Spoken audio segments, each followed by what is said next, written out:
오늘은 10장을 보겠습니다. 10장 1절로 4절 같이 읽어보겠습니다. 시작. 에스라가 하나님의 성전 앞에 엎드려 울면서 기도하며 죄를 자복하자 이스라엘 사람도 남자, 여자, 어린아이 할 것 없이 많은 무리가 에스라 주변에 모여서 큰 소리로 슬피 울었다. 그때 엘람의 자손 여히엘의 아들 스가냐가 에스라에게 말하였다. 우리가 주변에 있는 이 땅의 백성에게서 이방 여자를 데려와서 아내로 삼음으로써 하나님께 죄를 지었지만 아직도 이스라엘에 희망은 있습니다. 이제 우리는 하나님의 명령을 두려워하면서 받드는 분들의 권명과 에스라 제사장님의 가르침을 따라서 이방 여자들과 그들에게서 난 아이들을 다 보낼 것을 하나님 앞에서 언약하겠습니다. 율법대로 하겠습니다. 그러므로 이제 일어나십시오. 이 모든 일은 제사장님이 맡아서 하셔야 합니다. 우리가 제사장님을 도와드리겠습니다. 용기 있게 밀고 나가십시오. 아멘. 북이스라엘과 남유다가 아수르와 바벨론에 의해서 완전히 멸망을 당한 후에 하나님이 약속하신 대로 이제 70년 후에는 다시 돌아오게 하겠다 약속을 하셨는데 돌아옵니다. 1차 귀환이 있었고 두 번째 2차 귀환, 3차 귀환까지 있어요. 에스라는 2차 귀환자입니다. 한 1,800명 정도. 특히 이제 에스라는 학자입니다. 학자. 공부를 많이 한 사람인데 율법에 성경에 보니까 율법에 능통하고 가르치는 것을 아주 잘했습니다. 그래서 보니까 이 아닥사스다 이 왕이 이 사람들을 돌려보낼 때 이스라엘의 하나님을 어떻게 섬길 것을 자원 예물, 그 예물의 갖가지 종류들 이런 걸 다 알아요. 왕이. 그 왕이 이런 것까지 다 어떻게 알 수 있을까? 자세하게. 그런데 그것은 이 에스라 제사장이 연구하고 율법을 연구하고 그걸 아주 체계적으로 쫙 다시 정리를 아주 잘한 거죠. 그래서 이방인인 왕의 마음까지도 사로잡을 정도로 그렇게 하나님이 준비시킨 사람입니다. 다시 회복이 되려면 사람이 필요하죠. 회복시킬.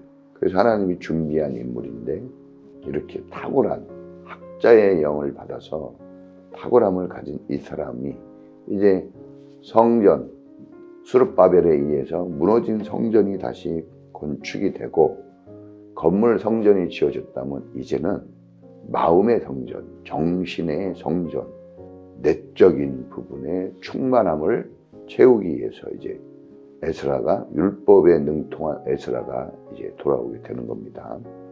자, 근데 돌아와서 보니까 어떻습니까? 이게 1차 귀환이 606년 정도에 있었거든요. 그리고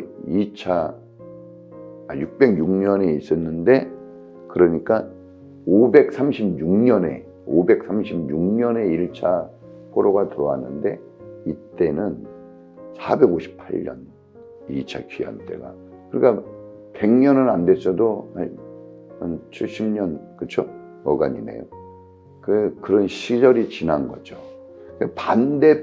반대자들의 엄청난 도전을 이겨내고 성전을 완성시켰지만 백성들의 정신과 신앙 상태는 완전히 옛날과 똑같이 타락해 있는 거예요. 참 신기합니다. 이런 게 보면. 그래가지고 에스라 제사장이 회개의 눈물을 지금 계속해서 흘리고 있는 겁니다. 울면서 기도합니다. 회개하는 거죠.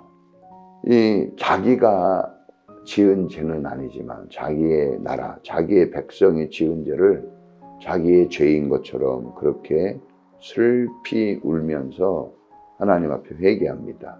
자, 이런 하나님의 위대한 역사는 회개를 통해서 나타납니다. 자기를 하나님 앞에 온전히 내려놓고 죄를 고백할 때 하나님은 자비를 베푸십니다. 그때. 그래서 회개 운동, 부흥 운동은 다른 말로 회개 운동이다 이렇게 얘기할 수 있어요. 대각성 운동 막 그런 게 있죠. 그래서 이런 놀라운 하나님 앞에서 자기를 내려놓고 이렇게 기도하는 에스라 지도자의 모습. 오늘날 우리가 신앙의 어른들은 이런 모습들이 필요합니다. 자기가 책임지려고 하는, 자기가 잘못하지 않았지만 자기의 잘못인 것처럼 남을 탓하기보다는 자기 가슴을 칠 줄 알고 남을 추궁하기보다는 자기를 하나님 앞에 드려서 자기를 하나님 앞에 회개하는 그 산제물로 드리라고 그랬잖아요. 자기를, 남의 몸을 아니라. 네, 에스라는 이렇게 하나님 앞에 자기를 드렸어요. 그랬더니 역사가 일어납니다.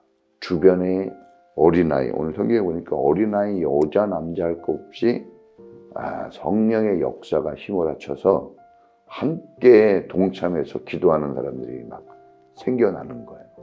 그래서 누군가 하나의 미랄이 필요합니다. 하나의 미랄이 떨어져 죽으면 많은 열매를 맺는다고 그랬어요. 우리 예수님이 십자가 짊어지고 그렇게 사명의 길을 포기하지 않고 담대하게 나아가니까, 그러니까 구원의 역사가 이루어지고 제자가 세워지고 지금까지 하나님의 뜻을 이루기 위한 그 사명자들이 끊어지지 않고 계속 나옵니다. 이 하나님의 역사가 어떻게 이어져 갈 수 있을까요? 그 역사를 짊어지고 가겠다고 하는 사명자들, 헌신자들이 나와야 됩니다. 그런데 헌신자의 가장 앞장서서 나간 분이 예수님이죠. 하나의 미랄이 돼서 나가니까 수많은 사람들이 뒤를 따라갑니다. 그래서 이렇게 우리가 이렇게 먼저 깨어 기도하는 사람들이 필요해요. 교회는 성각자들이에요. 성각자들.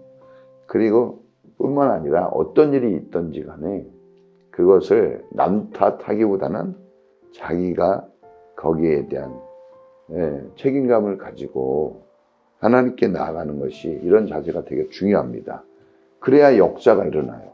그래서 사람들이 막 몰려들었어요. 주변에 몰려들고 스가냐라는 한 사람이, 이 사람이 희망의 또 이 메시지를 에스라에게 줍니다. 에스라가 너무 슬퍼가지고 일어날 기운이 없는 거예요. 너무 슬퍼서 울기 때문에. 지도자인데 이 사람은 왕으로부터 막강한 재판권이나 다스릴 권한을 가지고 왔어요. 얼마든지 자기는 부귀영화를 누릴 수 있어요. 그리고 잘못한 사람들을 처단하고 딱 그냥 그렇게 할 수 있었지만 그 하나님 방법이 아니니까. 에스라는 율법에 정통한 사람이에요. 그러니까 어떤 방법이 하나님께 드려지는 건지, 제사가 어떻게, 이 제사법에 대해서 분명한 사람이니까 하나님 앞에 나가는 법을 아는 거죠. 자기의 권력과 힘은 아무것도 아니라는 것을 알고 오직 죽고 사는 게 하나님께 있고, 이스라엘이 진노를 하나님께 당한 이유, 이렇게 고통을 당하는 이유는 하나님께로부터 죄를 범죄한 그것이 원인이지 다른 게 아니라는 것을 알았죠. 그 죄에 대하여 우리 인간이 할 수 있는 방법은 하나예요. 엎드려 주님께 비는 것밖에 없습니다. 그래서 그런 하나님의 길로 에스라가 나가니까 사람들이 막 분내요. 역사가 일어나고. 그래서 명령하고 시키지 않았는데도 우리가 하나님의 말씀을 다시 따르겠습니다. 네? 우리 다시 해봅시다. 막 이런 동력자들이 막 생기는 거예요. 할렐루야. 자, 우리가 잘 되려면 동력자들이 필요합니다. 협력자들이 합력하여 선을 이루는 거예요. 우리가 한 사람 한 사람은 아무것도 아닙니다. 삼겹줄은 강합니다. 그래서 공동체성을 유지하는 게 되게 중요한 거예요. 주일 예배에도 말씀드렸듯이 함께 연합되고 연결되고 서로 상호 보완적인 관계, 이런 관계성을 딱 다시 회복하면 강건하고 큰 힘을 낼 수가 있습니다. 그래서 그 시작은 머리 대신 우리 예수 그리스도, 우리 하나님께서 이런 은혜를 베푸시니까 질서 있게, 그 다음에 제사장이, 리더가 다시 깨어나고, 그러니까 그 밑에 성도들이 또 깨어나고, 그러니까 이런 모습들을 우리가 볼 수 있습니다. 교회의 리더들은, 담임 목사를 비롯한 각 부서의 리더들은 이렇게 하나님 앞에 자기가 맡은 그 분야, 책임감을 가지고 주님께 눈물로 기도하는 게 정말 중요합니다. 그걸 변화시키는 것은, 그걸 구원을 이루시는 분은 우리 주님밖에 없습니다. 그래서 주님이 천국에 가까이 왔다, 회개하고 복음을 믿으라 그랬어요. 그 복음, 첫 복음이 뭡니까? 회개예요. 하나님 앞에 회개가 없는 믿음은 존재하지 않아요. 반드시 믿음이 들어가기 전에 회개의 역사가 일어납니다. 구원이라는 건 죄사함의 은혜인데 그냥 죄사함이 어떻게 이루어집니까? 희생의 제물이 올라갔을 때 죄사함이 이루어진 것처럼 우리 자기를 주님 앞에 드리는 그게 없다면 어떻게 구원이 이루어지겠습니까? 오늘 이렇게 회개의 눈물을 흘리고 하나님 앞에 진심으로 나아가면 사람이 가진 권력과 힘, 그 어떠한 방법보다 이러한 길은 하나님의 역사가 나타나게 하는 길이고 다시 살 길을 열어주고 하나님의 부흥의 영광이 나타나게 하는 길이 되는 줄로 믿습니다. 단합이 딱딱 되잖아요. 그래서 참 감동적이었어요. 이게 그때 너무 눈물이 나더라고. 처음의 눈물은 슬픔과 아픔의 눈물이지만 뒤에 흘리는 눈물은 감사와 기쁨의 눈물이에요. 내 시작은 미약하였으나 내 나중은 청대하리라. 화가 변하여 복이 되게 하신다는 이 하나님의 역사를 이런 말씀을 통해서 살아있는 역사를 통해서 배우게 됩니다. 우리 교회도 먼저 우리가 눈물을 흘리고 어려운 문제들, 심각한 문제들에 대하여 핑계와 탓이 아닌 이것을 내 가슴에 안고 나아갈 때 우리 하나님의 역사가 우리 교회에도 넘치게 될 줄 믿습니다. 많이 기도해 주시고 함께 기도해서 승리하길 바랍니다. 다 같이 오늘도 주여 한번 부르고 기도하겠습니다. 주여!